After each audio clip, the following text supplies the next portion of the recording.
Hello guys, welcome back to the channel. I hope आप सब लोग बिल्कुल ही अच्छे होंगे। दोस्तों आज बात करने वाले हैं आपकी चहेती कार के बारे में, महिंद्रा XUV 3XO। दोस्तों कल है 4 अक्टूबर और कल से 4 तारीख से महिंद्रा XUV 3XO के प्राइसेस बढ़ने वाले हैं।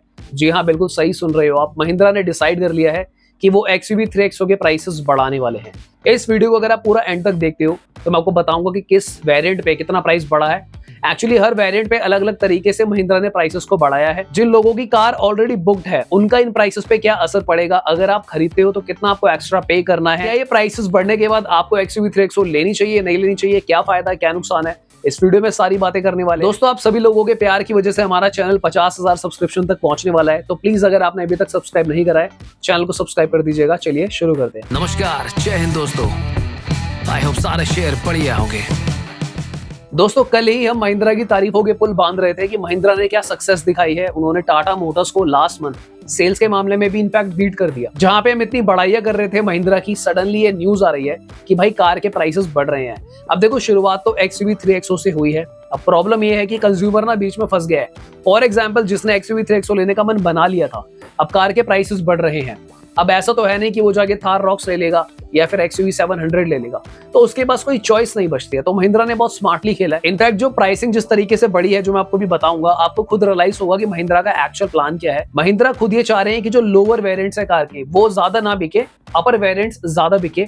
प्राइस हाइक भी कुछ इस तरीके से ही रखा गया है। पर दोस्तों आपको कमेंट करके जरूर अपनी राय देनी है कि इस स्टेप से क्या आप महिंद्रा के खुश हो, क्योंकि कार को आए हुए अभी एक पूरा साल भी नहीं हुआ है ढंग से। आई थिंक 6 महीने भी नहीं हुए हैं, कुछ ही वक्त हुआ है और इसी ड्यूरेशन में ही कार के प्राइसेस को बढ़ा दिया गया है।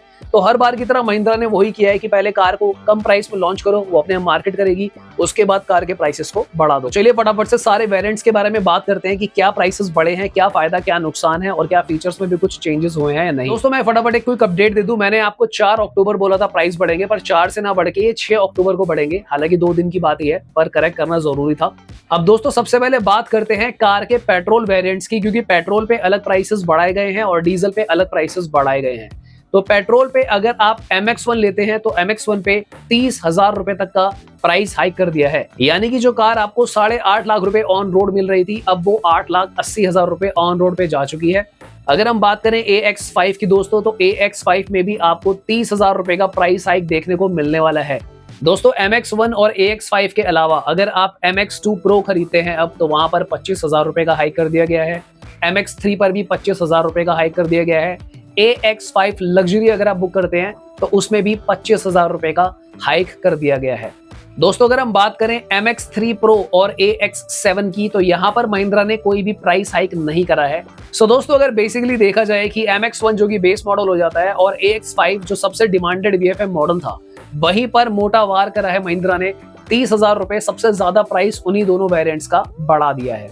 दोस्तों चलिए फटाफट से डीजल की बात कर लेते हैं। अब अगर आप MX2 Pro लेते हैं तो वहां पे 10,000 रुपए का हाइक कर दिया है। अगर आप MX3 लेते हैं वहां पे भी 10,000 रुपए का हाइक कर दिया है। अगर आप AX5 लेते हैं वहां पर भी 10,000 रुपए का हाइक कर दिया गया है। दोस्तों अगर बात करें MX2 डीजल की, वहां पे कोई प्राइस हाइक नहीं है। MX3 Pro डीजल की, वहां पे भी कोई प्राइस हाइक नहीं है। AX7 डीजल की, वहां पे भी कोई प्राइस हाइक नहीं है। AX7 लग्जरी डीजल, यहाँ पर भी कोई प्राइस हाइक नहीं है। दोस्तों आपको याद होगा कि जब 3XO लॉन्च हुई थी ना, तो इसका जो बेस मॉडल है वो बहुत ही ज्यादा VFM था। उसका रीजन ये था कि बेस मॉडल से ही आपको steering sensitivity mode, 4 disc brake, split seats, ये सारी चीजें आपको एक्स्ट्रा मिलती थी जो आपको कंपटीशन में कोई नहीं दे रहा था। पर यहाँ पर अब 30,000 रुपए बढ़ाकर उन चीजों का पैसा जो है वसूलना शुरू किया जा चुका है। दोस्तों जैसा मैंने थोड़ी देर पहले बोला था कि महिंद्रा ने प्राइसेस वहां बढ़ाए हैं जहां पे डिमांड सबसे ज्यादा थी। अब अगर देखा जाए ना, तो ये कहीं ना कहीं मुझे अच्छा नहीं लगा इन पर्सन, क्योंकि मेरे चैनल पे काफी कमेंट्स आते थे, लोग अक्सर इंक्वायरी करते थे कि यार आपकी वीडियोस काफी अच्छी लगी, अब हम 3XO को बुक कर लेंगे। क्योंकि इस कार की जो सेफ्टी रेटिंग है ना, पुरानी वाली जो XUV 300 थी वो भी ग्लोबल अनकैप से 5 स्टार थी। अभी ये कार भी जो है, जो नई बनी है, सेम ही बिल्ड क्वालिटी है। इनफैक्ट इसको कुछ इस तरीके से डिजाइन किया गया है, 6 एयरबैग बेस मॉडल से डाले हैं, सारे सेफ्टी फीचर्स डाले हैं कि अगर दोबारा क्रैश टेस्ट होता है तो ये कार दोबारा से 5 स्टार सेफ्टी लाने की पोटेंशियल रखती है। दोस्तों जहां पर सारी कंपनीज अपनी कार के प्राइसेस को रिड्यूस कर रही है, वहां पर महिंद्रा ने XUV 3XO के प्राइस को बढ़ाया है।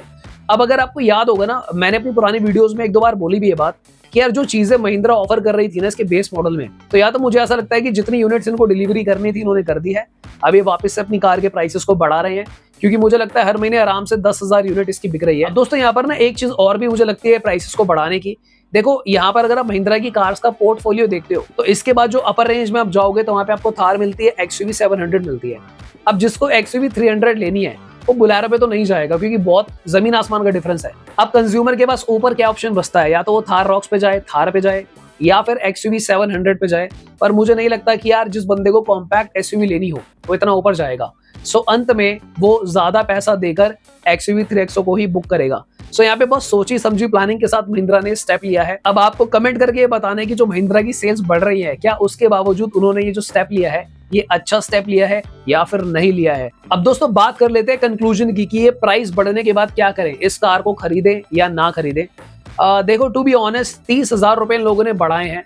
प्राइस हाइक भी बड़ा सोच समझ के करा है। अगर 20,000 करते तो बहुत कम लगता कि चलो 20 ही है, पर 50 करते तो ज्यादा लगता। फिर ये लगता कि यार एक काम करो नेक्सॉन ले लो या फिर कोई और कार ले लो। पर इन लोगों की जो प्राइस हाइक की रेंज है ना, एक स्टैटिक अमाउंट ना करके 10,000 से लेके 30,000 के बीच में करा है। तो यानी कि यार कंज्यूमर कहीं ना कहीं खरीद ही लेगा। वो सोचेगा कि यार मुझे कुछ एक्स्ट्रा चीजें तो मिल ही रही हैं।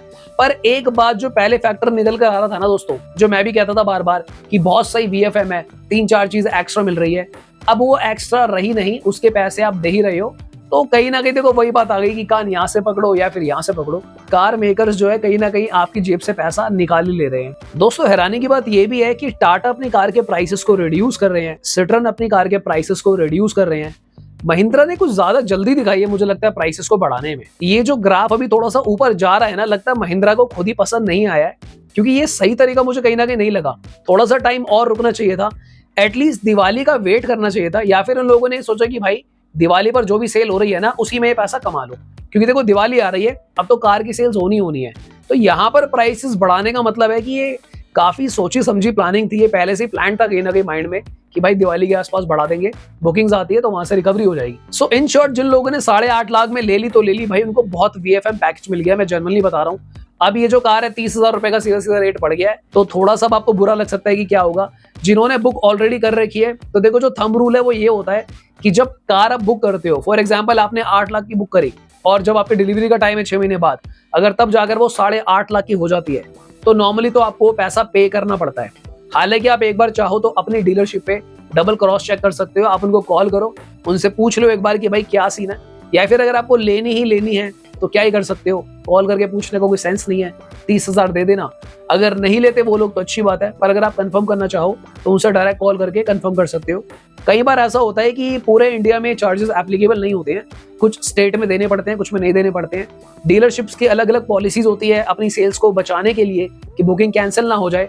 डीलरशिप भी कई बार कॉस्ट बियर कर लेता है थोड़ा बहुत। तो लेट्स सी, आप कॉल करो कि वो क्या कहते हैं। हमें कमेंट करके जरूर बताना कि भाई अगर आपने बुक करी हुई थी तो आपसे पैसा ज्यादा ले रहे हैं कि नहीं ले रहे हैं, क्या है। सो दोस्तों आज की वीडियो के लिए इतना ही। आई होप आपको वीडियो अच्छी लगी होगी। मिलते हैं किसी और दिन। Thank you so much for watching. Bye bye, take care.